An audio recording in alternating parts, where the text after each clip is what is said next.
AV48 news Gujarat હવે નજર કરીએ આજના મુખ્ય સમાચાર। અરવલ્લીમાં મુખ્યમંત્રીનું સભામાં આગમન બાદ સ્વાગત કરાયું। એક નાની દીકરી એ સભા મંડપમાંથી મુખ્યમંત્રીના સન્માનની વ્યક્ત કરી ઈચ્છા। મુખ્યમંત્રીએ બાળકીને મંચ પર બોલાવી। બાળકીએ મુખ્યમંત્રીને સરસ્વતી પુસ્તક આપી સન્માન કર્યું।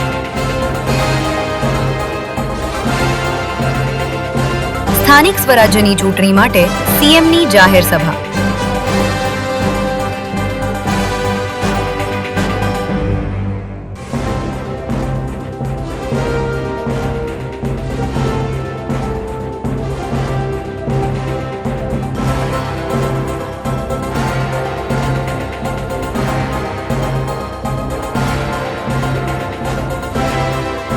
AV48 ન્યૂઝ ગુજરાત સાથે મિતેશ પરમાર, અરવલ્લી।